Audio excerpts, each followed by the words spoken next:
What is up, everybody? It's Dr. Vibe here, host and producer of the award-winning Dr. Vibe Show, the home of Epic Conversations. I'm the host of Epic Conversations 2018 Innovation Award winner given out by the Canadian Ethnic Media Association. And one of the other things I do online is I host and co-produce monthly online conversations for fathers that are co-sponsored by Dad Central, Canada's national fatherhood organization, and Dove Men Care. And I like to say, as always, you're blessed, highly favored, a magnet for miracles, and a solution for someone's problem. We all know that Dr. Vibe likes to have new friends on the Dr. Vibe Show, joining the family. We have another new friend tonight, and what's even more better, I know that's not correct English, but it's more better to me, is we have a lady that's going to discuss a subject that I don't know if we've actually really delved into during my Dr. Vibe Show journey. But let's get a little background. First up, Crystal Zheng is an infectious disease physician currently working in New Orleans. New Orleans, if you like good food, definitely a place to go. My producer, Luke, beforehand was asking Crystal, what are the best places to go to in New Orleans? And she said, well, I can give you a list, but just get ready to gain weight. So there you go. She identifies her as Chinese American. Her parents are Chinese immigrants, but she was born and raised in Northern Virginia. Her schooling has taken her across the United States, including California, Philadelphia, and New York, but she has chosen to remain in New Orleans because of the vibrancy of its people and its great medical need. She's a strong advocate for social justice, as you will hear, particularly when it intersects with medicine. And she's going to be joining us tonight talking about a great article, and you definitely should check it out. You can go on the Dr. Vibe Show and check it out. It's called Black Lives Matter, How Should Asian Americans Answer the Call? So welcome for the first time, but not the last time. Crystal Zheng, how are you? Hi, Dr. Vibe. Good. I'm great. Thanks so much for having me. I'm really excited to be here and chat with you and with your audience tonight. Thank you so much for answering my email. You probably said, wow, like who is this guy just reaching out from Toronto, another country, seeking you out and wanting you to come on something like this for the first time? Yeah. And I said, it's my first time. I'm a little nervous. Yeah, and I told you we're going to take care of you. We got your back. And we're just going to have a conversation, no interview stuff, just a nice conversation. But before we get into the conversation topic, can you share? You gave a little bit of your background in the intro, but can you share a little bit more with us about your background? Yeah, sure. I guess I'll just get started, and you can ask me more questions or tell me when to stop. But so, like I said, I was born in the U.S. I was born actually in Crystal City, Virginia, which is why my parents decided to name me Crystal. I'm not speaking much English at that time. That seemed like a perfect name for them. My parents had come from China when they were in their 20s to come for graduate studies. And so they settled in the Washington, D.C. area in Northern Virginia. And that's where me and my brothers were raised, and we went to school until college. And growing up, I definitely was very much a part of the Asian American and the Chinese American community. I think something common with a lot of immigrant stories is that you don't have your extended family with you in your parents' adopted country, and so all your parents' friends end up being like your aunties and your uncles. And I went to Chinese school on the weekends in addition to my public American school, and I went to Chinese summer camp. And then since then, I've lived in California, New York, Philadelphia, and then most recently moved to New Orleans to pursue my education and my training. And like you mentioned, now I'm a doctor here in New Orleans, and I love it a lot. And I'll stop there and see if you have any other questions. No, definitely some conversation pieces right off the bat. What did your parents instill in you and your other siblings when you were growing up? Because it seems that, and if I'm getting this wrong, please push back on me, education seemed to be stressed. I would say yes, definitely growing up. I had the luxury that my parents expected that I would spend all of my free time on school. And so I didn't have to, for example, in high school, I wasn't expected to help out as much with the household chores or babysit my younger siblings or get a job to help out with the household finances, because my parents was expecting that every free minute I had would be spent on getting my education and then bettering myself, because that's why that was their sort of American dream for why they came and immigrated from China to the US. So definitely education was stressed in my family. I will say I'm the oldest of four. Okay. So I have three younger brothers. And it seemed that education. Okay, so how's that household? Oldest girl and all the other siblings are boys. Yeah. Was there a lot of pressure? First of all, oldest and only girl. Is there a little bit of a pressure on there? Yeah, exactly. Definitely. And especially being the first child of parents who had just come from another country and weren't really familiar with social customs here. The pressure on me and education was definitely much higher. And so I was saying that, yes, education was very valued in our household, but it seemed like with each brother, it became less and less valued. And just for example, I'm the oldest, and I went into medicine. I became a doctor. My younger brother is a engineer, and then my youngest brother didn't go to college, and he's a professional video game player. So what do you know? Oh, wow. Yeah. Oh, that's a diverse in siblings right off the bat. Mm-hmm. Okay. Was it your choice, and I'm saying this respectfully, or your parents' choice for you to get into medicine? That's really interesting. So there's definitely a lot of Asian American children growing up feel pressure from their parents to go into certain professions. And I saw that a lot with my friends, feeling pressure to be a doctor or a lawyer, or engineer. Actually, for me, maybe it was the pressure from being a daughter that actually was overweighing that, because my parents sort of wanted me to find a job that wasn't so long-term and hard. And I literally just finished. So since I graduated from high school, I just calculated this, graduated from high school in 2006 and it's 2020. So that's 14 years. And I literally just finished my training. What? So that's 14 years. And literally my parents have not stopped saying, when are you going to have children? So they were not wanting me to go into medicine. Actually. Oh, wow. They didn't want you to go into medicine.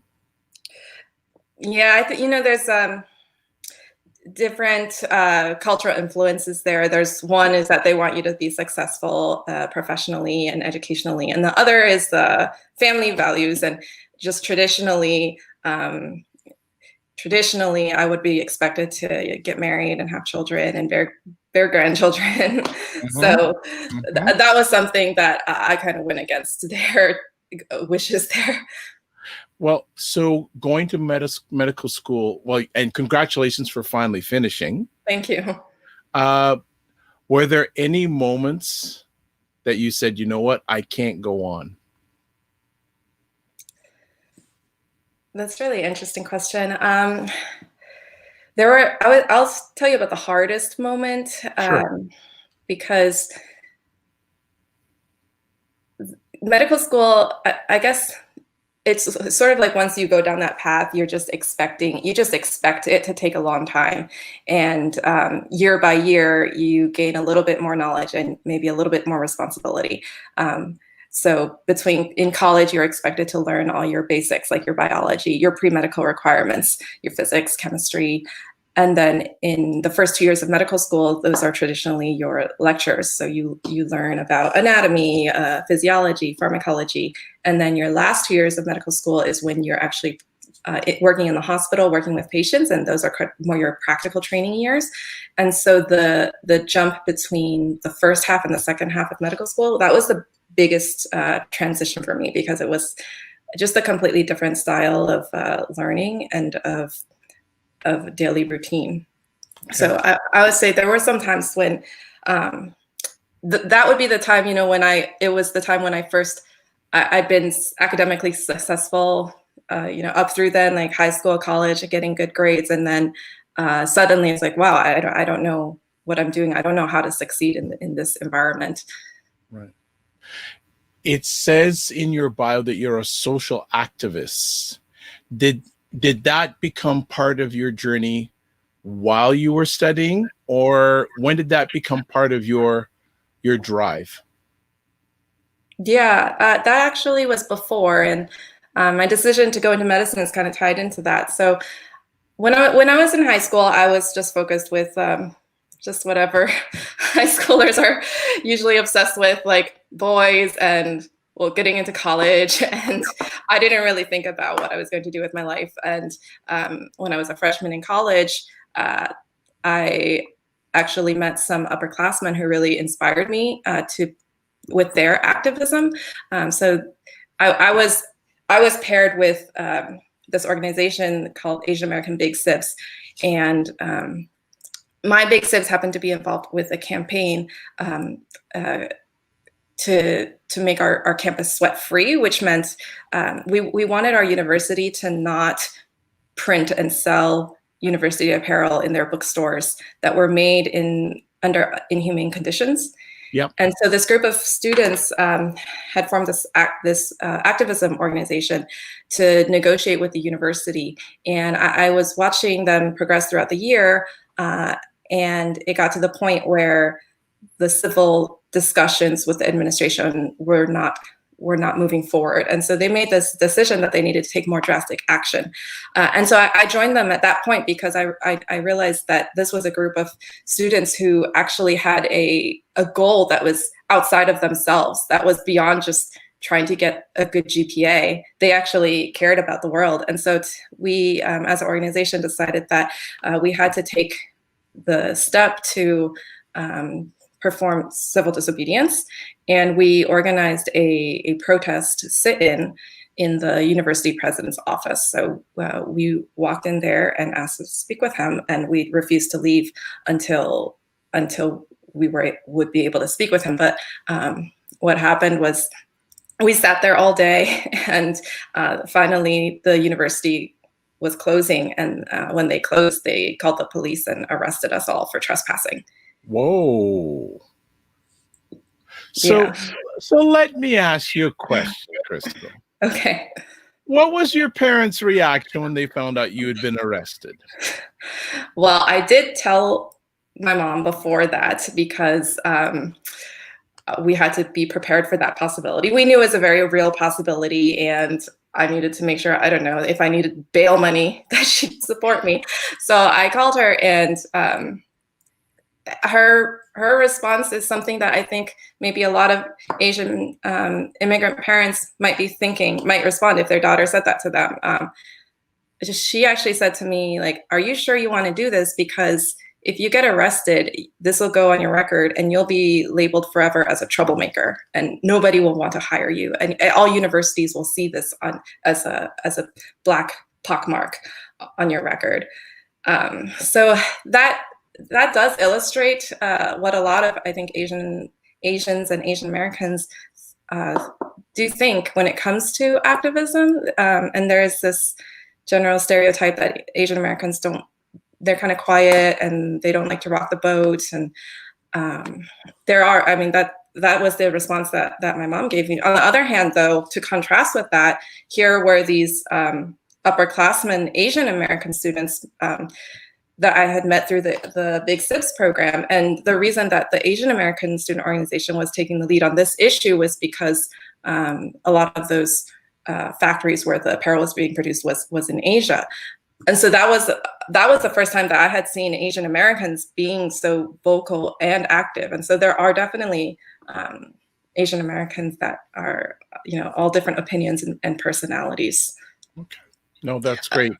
Go ahead. Continue on. You were asking me about if I had sort of discovered my activist roots during medicine, and so I fell in love with social justice and activism when I was in college, and I decided to go into medicine as an extension of that because I realized that medicine was a place where would be practicing that every day. I'd be advocating for my patients, whether that's when I'm talking to them in front of them, or if I'm advocating on a policy level. And the reason I chose infectious disease as well is very closely tied to my love for advocacy, because of the marginalized patients and the stigma that a lot of our patients receive. Wow. Well, continue on your activist run or journey. You caught my eye with the title of this: Black Lives Matter. How should Asian Americans answer the call? What made you write this article?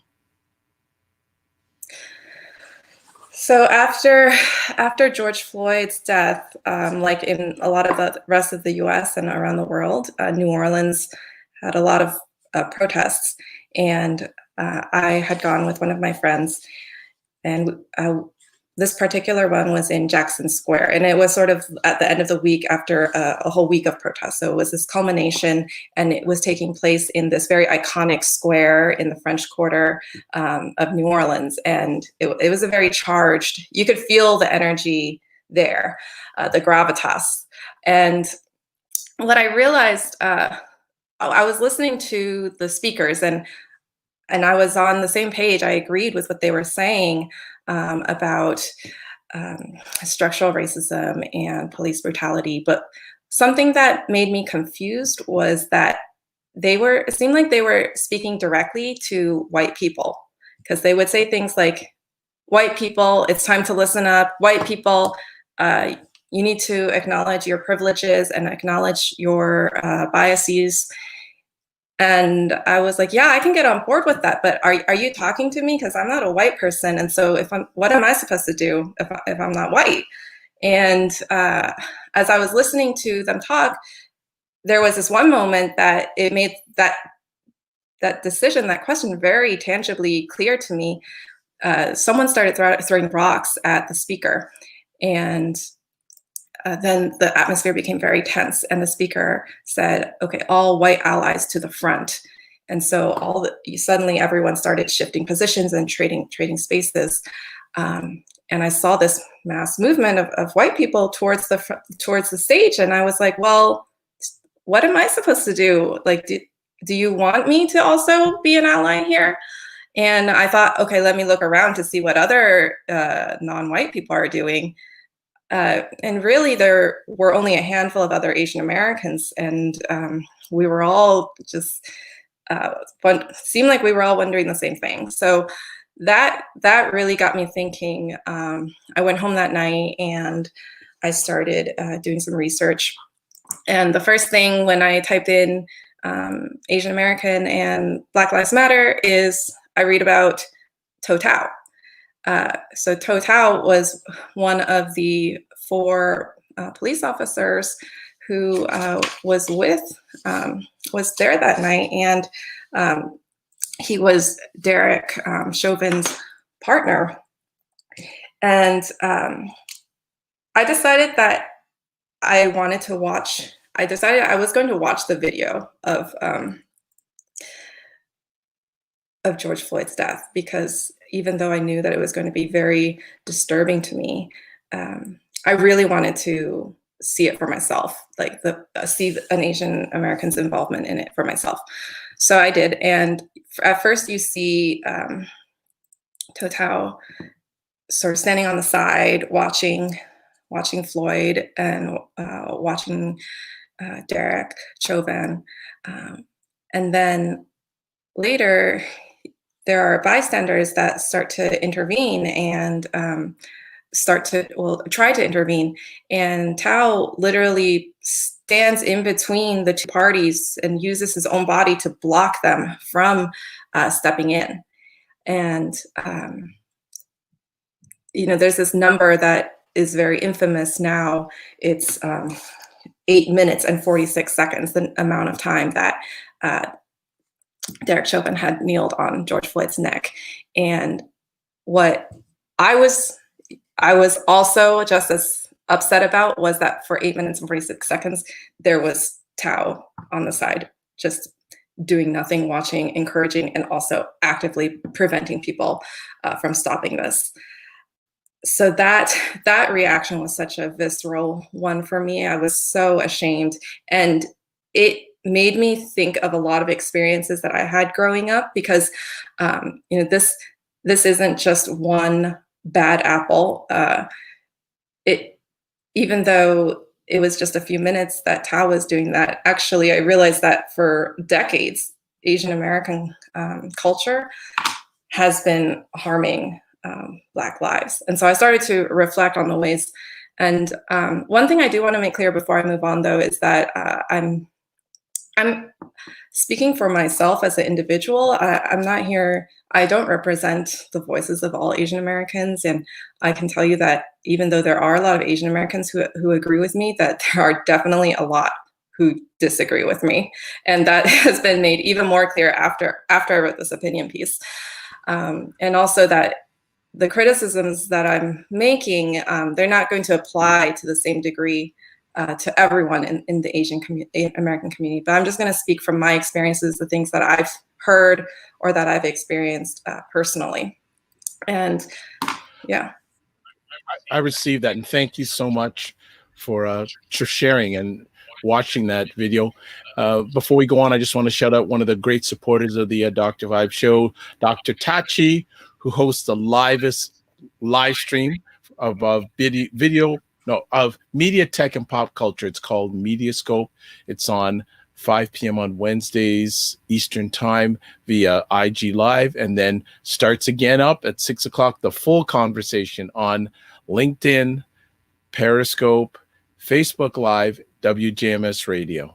So definitely check it out. It's one of my go-tos when it comes to media. And also thanks again, Dr. Tachi, for your support. Let's just continue on just with Officer Tao. What should he have done in your opinion?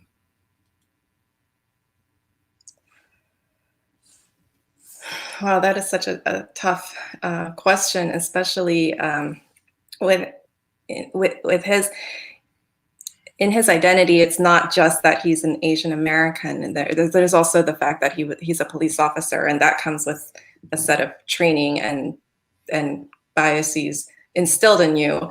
So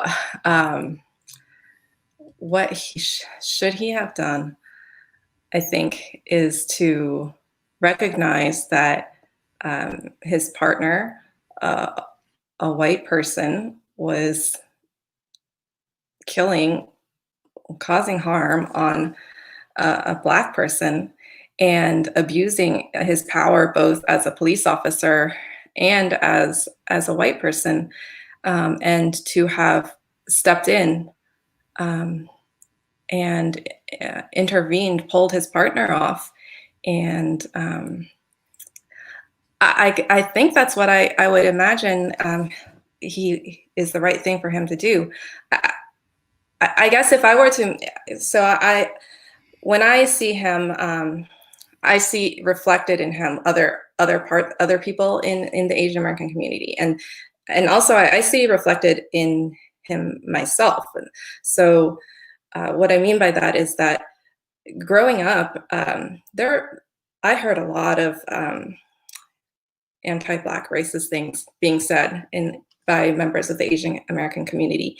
And even though I wasn't the one saying them, I never went in and stopped them or explained to them why they're wrong or tried to change their opinion. And so by doing that, I was giving my implicit approval that I agreed with that, and I also allowed that to be perpetuated.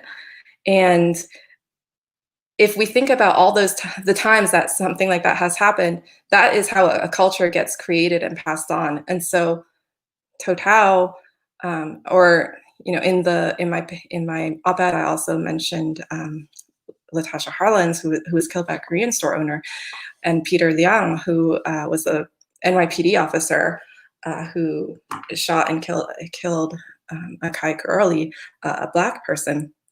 I think what ends up happening is that we, through all these micro actions and what we may not be perceiving as active racism, we actually are perpetuating a culture of racism, and that ultimately results in these kinds of actions. So even though, yeah, I didn't pull the trigger and I didn't kill Akai Gurley or Latasha Harlins or George Floyd, I think that and my personal opinion is that I think I would be hard pressed to find an Asian American that has not contributed to that in some way, and that complicity is something we need to recognize before we can move forward and try to be true allies with the Black community. So it's really hard for me to say what Total should have done, but using the metaphor, then what I should have done every time that I saw that is that I should have said, no, actually that's not right, and I would educate the people that are saying these things that I'm hearing. Maybe I'll stop there and see if you're answer your question. You're doing a fantastic job, because I Okay. know it's not, and it wasn't easy for you to write. Mm-hmm. And I know it maybe you're a little nervous about putting the words to what's been put on paper, but you're doing fine. Just speak from your heart and just breathe. Yeah. Take your time. You'll be fine. In the article, you make you make many powerful statements, but this one really stuck out to me. And when you say, quote, Asian Americans have stood on the sidelines and watched as Black Americans are murdered for too long. Why did you make that statement? So I think there's this big misconception among the Asian American community that because we're not the ones that are directly causing harm, that we don't have any responsibility for it. I was actually thinking about this because there's this comedy special on Netflix by Ronnie Chiang, and he's a Malaysian comedian. And the special is from a few years ago, and so it's difficult to criticize him. It's a different context. But I just want to share one of the jokes that he makes in that video, which is that Asian people, they should something like, America should elect an Asian person to be president because that would solve the race war, because Asians are neutral and we don't care. We don't have a bias towards white people or Black people. And I'm just thinking that's completely not true. The way when we see these things in the news, when we hear about George Floyd or Breonna Taylor, or we just say, okay, that's not our fight. That's not our problem. We didn't cause the problem. So why should we do anything to address it? And I think it's really, really short-sighted for Asian Americans to be saying that. And so that's what I mean by we're standing on the sidelines, basically washing our hands of any guilt because we're not the ones that are directly involved. But actually, we've been doing a lot of things that harm Black people. Okay, thank you. You make another great statement in this great article saying, quote, we continually raise up white supremacy because we benefit from our privileged status within its framework. Could you expand on that comment? Yeah. Let's see. One thing we were talking about earlier was, did my parents expect me to be a doctor? And so one example of that statement is this concept of the model minority myth. And the model minority myth is a stereotype about Asian Americans, that Asians are high achieving. They go into these professional jobs. They're all highly educated, and they are law abiding. And also there's stereotypes about family values, like, oh, we have tight-knit families, and that's why we don't commit crimes. And ultimately, the model minority myth is a group of positive stereotypes about Asian Americans that are actually false and ultimately are harmful to all groups, including us. But we actually, hide behind that and try to strengthen that, because it raises the status of Asian Americans within this society. You know, I have a lot of Black classmates from medicine, and I hear them talk a lot about how whenever they go into the room, nobody ever thinks they're the doctor. They think they're the transport or the person here to bring them their meal or custodial staff. And on the other side, it's the complete opposite. I can't get people to stop thinking that I'm probably a doctor. But the thing is that we hide behind that, because if we can come across as contributing members to society, we don't cause trouble. As a result, we don't experience the same kind of racism that the Black community does. You know, nobody looks at my face or a face of an Asian male and generally doesn't think that they're going to be harmed. And it doesn't usually result in an Asian person experiencing racism in the form of threat to our safety. And again, I love this term you used in the article, model minority myth. I had not heard that for a long time. Could you share with our audience what is meant by the model minority myth? Yeah. So the model minority myth, it's interesting as I was learning about it too.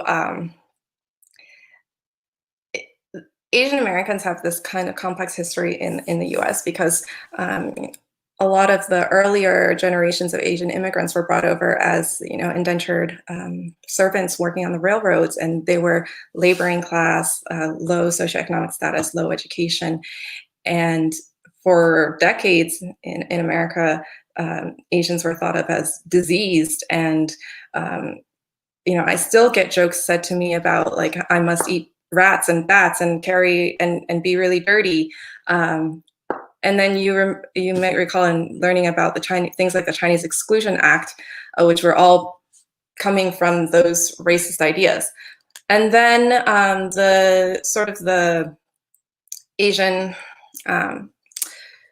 views towards Asians started to change, kind of like in the 60s, where a lot of more highly educated people were coming, like my parents, who were coming for education. And so this term, model minority myth, came about in the 60s to describe Asian Americans that were operating in certain professions, that were achieving certain economic and educational statuses. And it's the reason that I said earlier that it's harmful is because it's actually, it treats all of Asian Americans as one monolithic group, and it erases a lot of the heterogeneity within us. And so, for example, certain subgroups within Asians are not as do not have the same educational and economic markers, attainment as other groups. For example, Southeast Asian or Hmong Americans, which is actually the group that Total, the police officer, is a part of. And so when we just treat all Asians as completely, you know, we think of them as they're doing fine. They don't experience racism, and they don't need any social support. That actually ignores a lot of Asian Americans who are living in poverty, or who do need help with increasing education attainment. Okay. So basically, you know, and I'll be transparent. I've heard that, you know, all Asians are smart. And, you know, they do so well. Like, especially, I had the double whammy. Like, I was, especially in public school, and plus my dad was an educator, and he always compared me to Asian Americans. You've got to do as well as them. So I get that, but I know not every Asian American is a perfect student. So I do get what you're saying. You mentioned earlier on that when you were younger, you were hearing racist comments, racist stereotypes and things. Are you still hearing that even occasionally within the Asian American community? Do you mean racism against Asians or by Asians against Black people? Asians against Black people. Okay. Of course, I'm still hearing it. I mean, I heard it growing up. You know, things like someone might say, "Oh, I don't go to that part of town because there's a lot of Black people there." I once heard someone in my Chinese school community, their parents said, I have an apartment to list, and I'm only going to list it. I figured out a trick. I'm going to only list it in a Spanish language newspaper, because that way no Black people will apply. Things like that I heard so commonly growing up. And that's what I meant earlier when growing up, I was raised, in a different time and place, and I knew that wasn't right, but I wasn't saying anything. But it seems like actually now I'm hearing it even more because things are so charged and politicized now. And that's actually what really frustrated me and motivated me to write this piece, because after attending that protest, a lot of my white friends were really thinking hard about their own involvement, their own guilt, what they can do. There's this term white guilt. And I wasn't seeing that from any of my a lot of my Asian American friends. I wasn't seeing the same conversation. So Crystal, let me just interrupt there. Yeah, I can somewhat understand by their the generation ahead of them, but what is still your generation, many Asian Americans of your generation still thinking like that? Is it just because they're inheriting it from their parents? Don't they see what's going on around them? Don't they realize that some of their heritage involved racism? Yeah. I'll give you a few examples of comments I saw that either I saw before I wrote the article and that inspired as part of what pushed me to write the article, or that were direct comments in response to my article. But I'm a member of a lot of Facebook groups that have a lot of Asian Americans, and I'll see comments like, well, why should we care about Black racism when Asian Americans are experiencing racism too? And that's been an even more popular statement ever since coronavirus, because of the fact that there has been an increase in anti-Asian racism with the pandemic. I've seen statements like, for example, my high school, this is public information. They released their numbers. It's a STEM high school that you have to apply to, and they admitted 70% Asian people, and then the numbers of Black people were TS. It's like, what's TS? TS stands for too small to report. Oh my gosh. So, and then so a lot of people my age that are Asian American are saying things that my parents' generation were saying, things like, it's not structural racism, it's because Black people are not interested in their education, or it's because Black people just aren't as qualified to get into this school. So the idea that it's just our parents' generation, that's a myth. There's people that are like me that grew up in the US and still, went to school probably, are the same generation as Black people, and still hold these thoughts.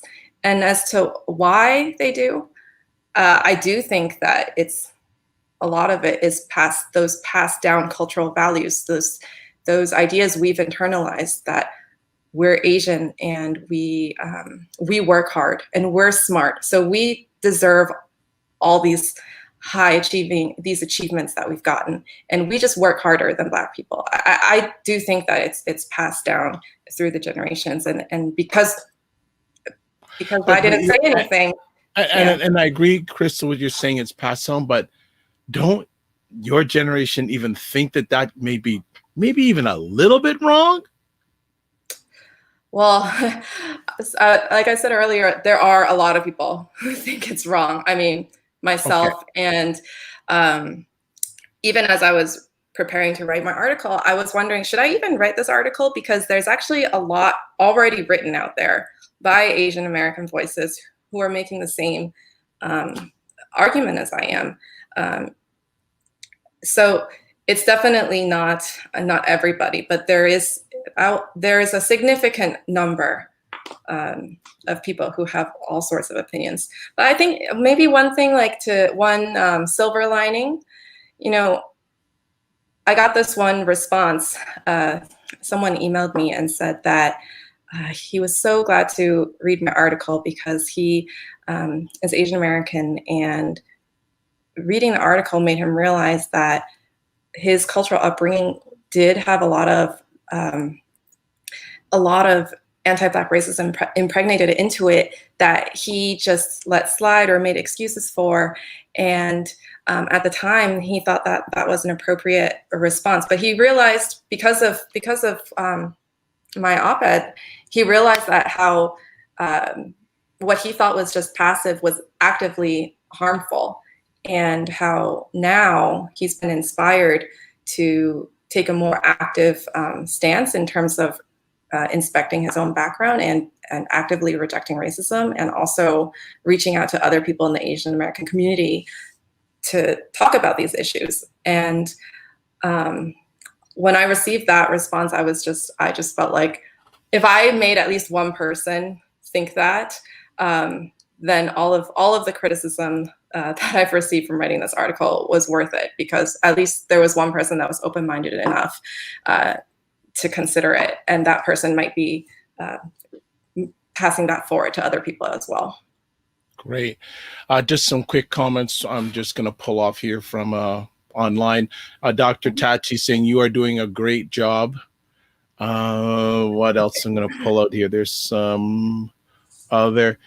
She also says, which is correct, of course. If people pay attention, they would see that correctly Black women are the most educated group in America, and Nigerians are the most educated ethnic group in America.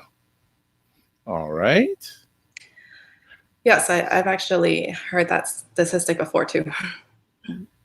So was there trepidation in writing this article for you? Oh, of course. I mean, I think a lot of Asian Americans are no longer friends with me. Oh my. But how long did it take to write the article? Well, I've been stewing it ever since that night, ever since that protest. And it's kind of like I knew that I would get a lot of criticism for it. And so that was preventing me from working on it. But the more and more I was seeing these comments online, the ones that I gave examples of, I just felt like I couldn't stay silent any longer. And actually, that was my whole point, that I had been staying silent for my whole life. And so it was time for me to say something. And so it actually took me maybe like 2 to 3 weeks of just going back and forth mentally. And then once I just committed to it, it took me maybe a few days to write, and then a few more days to work on it with the editor at The Lens. My editor, Tom Wright, has been really great and has been really generous in giving me this community forum to express myself. Nice, nice. Well, you did mention it. What are some of the pushback you've been getting on this article? Well, a lot of the things that I already mentioned that drove me to write the article in the first place. One of the loudest criticisms that I've gotten is the fact that, I mean, I'm quite unabashedly critical of some aspects of Asian American culture in my piece, and so I think it's natural that Asian Americans might feel defensive if they identify with it. So things like, I didn't kill Latasha Harlins. Why are you saying that? Why are you putting blame or guilt on an entire race because of one incident? that's racist for you to be doing that. The arguments of, well, what about racism against Asians? I would say those are the two main criticisms that I've been receiving. What effect has the last almost 4 years of political climate had on the relationship between Black Americans and Asian Americans? Oh gosh. Well, one thing is that with Trump in office and him stoking up a lot of xenophobia, that, especially recently with coronavirus, it's made the Asian American community feel much more attacked. And, you know, a lot of people are, when they say like Asian Americans experience our own racism, and so why do we have to care about racism against other groups? That's made even worse when in the last few moments we've seen a huge rise in hate crimes against Asian Americans. I mean, in Texas, Asian family, someone tried to stab a whole Asian family for saying that they brought coronavirus to this country. I myself have gotten yells in the streets, or if I walk into my Uber driver, the first thing we'll say is, "Oh, do you have coronavirus?" And actually, one of the articles that I wrote before this piece was talking about an incident in New Orleans where someone on the street went up to two Asian people and said, "Are you Chinese or Japanese?" Because if you are, and this person had a gun and said, "If you're Chinese or Japanese, I'm going to kill you." So I think the Asian American community has been feeling very sensitive and very vulnerable because of that. And the political climate is just furthering that because of things that Trump says, like the Chinese virus or the Kung flu. As far as that would be like the most acutely recent thing in recent history. I'm interested to hear, though, if you have any other thoughts about further back in the last 4 years. Well, I find it interesting that when he was elected into office, he was proclaiming that, you know, we're going to get things right with China. We're going to sign a trade deal, yada, yada, yada. And it's just very interesting. Before his campaign, he was anti-Chinese rhetoric. But then when he got into office, the first little part, we got a deal, they love me, etc. Now it's just interesting that election time has come back and he's gone back to his battering, you know, interesting, you know, whether it's coronavirus, whether it's TikTok, you know, TikTok is a Chinese company. Right. And, you know, yes, they may collect data there's no proof, knowledgeable proof from my end that they collect data for the communist government, but all companies like that collect data. So is it better for an American company to take, I'm just putting it out there. I'm not saying this is my opinion now, but I'm saying like Facebook collects data, Twitter collects data, TikTok collects data. So why is it unless he has some proof that who knows if we'll ever know or not, that it's being shared with the communist government? The other day, someone said to me, you know what? I would feel more trustworthy with the communist government getting the information than the American government. And this was an American person saying this. So us here in Canada, we're just looking and saying, and this is one of the reasons I'm really glad you wrote the article. This is one of the things that is not talked about. And in both our respective communities, the friction is there. Mm-hmm. Right? Yeah, definitely.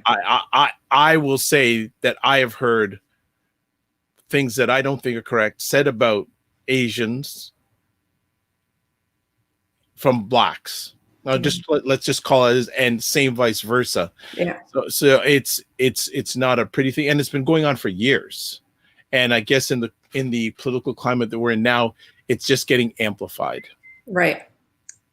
Yeah, that's definitely the right the right word to use. You know, it's really getting amplified. So I am saddened to hear that you've received as much challenge is good, but it sounds like you've had some times where the challenge was a little bit over the top, and I'll leave it at that. So I wanted to make sure when you came here tonight, especially the first time you're doing something like this, we made sure that you have a brave and safe space. Yeah, thank you so much. I appreciate that. You know, so that is good. As we're starting to wind down the conversation here, I guess a few questions I want to ask you. Do you see the relationship getting better? And if you do, what are some suggestions that you would make to improve the relationship between Black Americans and Asian Americans?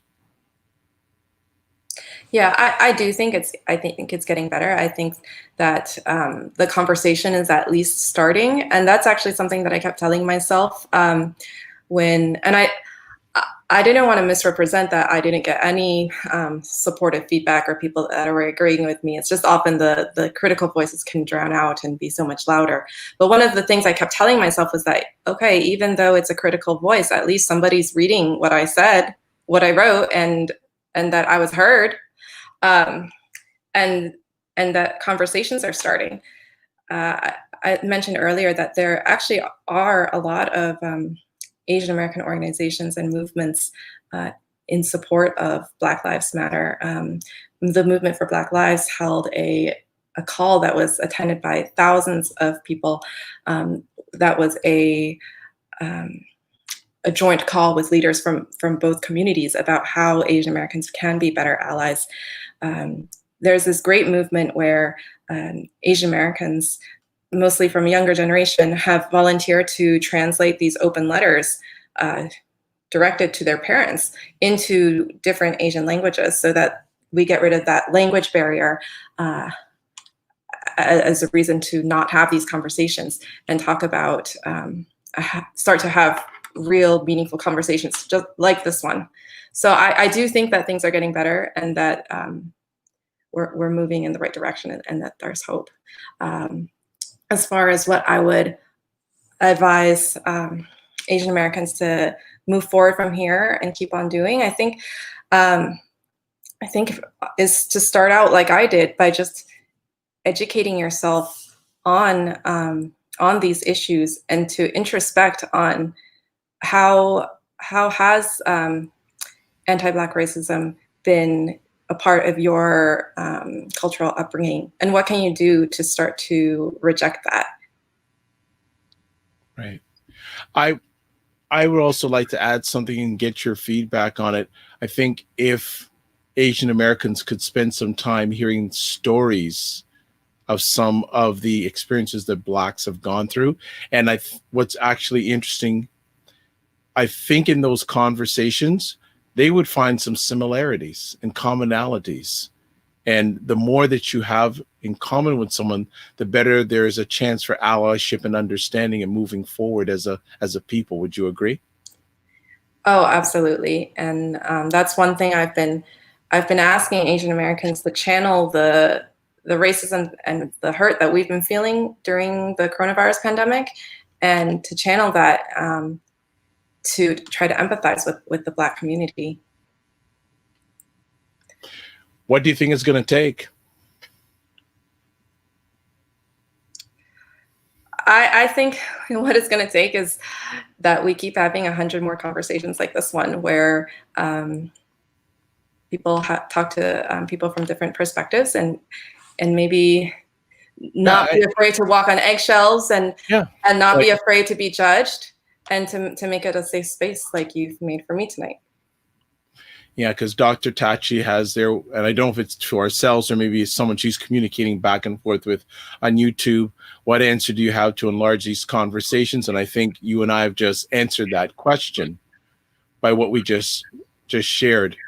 So I think that I'm happy that you came on here. I really am. I'm very, and I hope that we provided a safe, embrace space for you, that you're happy to come back, because we would like to have you back. Oh, thank you so much. I'm so flattered that you invited me. And I'm so grateful to your audience for coming and listening to what I had to say. And I would love to join you for future conversations and to dig deeper into this. And like you said, share more stories. I know we don't have much time left, but a lot of people actually left comments of their experiences with experiencing racism from Asian Americans. And one misconception I want to point out is it's not just white people that can be racist against Black people. Thank you. Can you say that again? Yeah, it's not just white people that can be racist against Black people. Wonderful. What's next for you? Right. Well, you're continuing to do some great writing. Like there's some other posts that I want to have you come back on. So I wanted to make sure you're good on the first one, because there's other posts I want you to come back. What have you written recently, and what are you looking to write in the future? Well, this was the most recent piece that I wrote. Before that, I had written a piece in reaction to that incident I told you about, where someone was threatening an Asian person because of racism related to coronavirus. And I wrote about my reaction to that. And one point I want to make there is that, I, like, in response to people who say that there's anti-Asian racism, it's like, yes, there is anti-Asian racism, and there's anti-Black racism, and I can be an advocate for both of them. It's not a competition. So that was one thing that I recently worked on. And what's next for me? Well, I'm still working hard at improving myself and learning more about this space. I'm trying to do things like I participated in a 21-day exercise where every day we have to find a piece. Like I listen to the 1619 podcast, for example, or I'm listening to the audiobook How to Be an Anti-Racist. So what I'm trying to say is that I didn't just write that one piece and I'm stopping there. I'm still educating myself on this journey. One thing I did just yesterday was I signed up to mentor underrepresented in medicine applicants to medical school, so that we can try to reshift some of those diversity imbalances. Wonderful. What do your parents have to say? I don't know if they're watching, or what do they have to say about me or about this issue? About everything you're doing. Like you're a doctor, but you've got this social activist part in you. How are they taking all of this in? I think that they've mainly they're just given up on me having a baby anytime soon. Perfect answer. Yeah. Perfect way to end off the conversation. My parents are just giving up on me. Yeah. That's wonderful. Thank you so much for taking the time. It's appreciated, not taken for granted. If anyone would like to read any of your stuff or get in touch with you, how can they do that? Sure. You can find me on Twitter. My Twitter handle is Crystal Zheng MD. And you can see the full spelling of my name there. And I'm pretty responsive to comments on Twitter. And you can find what I wrote, this op-ed and others, on the Lens NOLA, which is a local New Orleans organization. Wonderful. That's fantastic. I'm just going to ask our producer, I'm just going to put Crystal's Twitter handle and see if he can just share it in real time and the comments. That'd be fantastic. I would just like to say thank you, Crystal, for everything you have done, are doing, and will be doing. We are expecting you to come back on the Dr. Vibe show. Okay, I look forward to that. And I think that'd be really good. I'm actually going to give our producer the link to all your posts on the Lens in NOLA. So hopefully you can put that up before we go off. And Dr. Tachi is saying, thank you, Crystal. Thank you so much. And thank you to everyone in the audience for listening. Absolutely. My name is Dr. Vibe. I'm the host and producer of the award-winning Dr. Vibe show, the home of Epic Conversations. I'm the host of Epic Conversations, 2018 Innovation Award winner given out by the Canadian Ethnic Media Association. So it makes sense. Both Crystal and I are ethnic. So hey, that makes it great. That makes sense. Also, every month I host and co-produce live online conversations for fathers that are co-sponsored by Dove Men Care and Dad Central Canada's National Fatherhood Organization. Do a pile of other things too. If you want to know all about that, best place to go is my website, VIBESHOW.com. And as I say, home of Epic Conversations. I'm the host of Epic Conversations. As always, I'd like to say thank you to everyone who watches live on the replay. It's appreciated and not taken for granted. I close out, as I always do, saying, live your life as a dream. If you can dream it, you can make it. Sometimes you have to get smaller to get stronger. Block assumptions, then aim bigger, aim better, aim higher, aim wider. And thanks to BIA Media for making this an epic production. God bless, peace be well, keep the faith, and remember, don't waste this crisis. And because Dr. Tachi is on, be more. God bless, everybody. Bye-bye.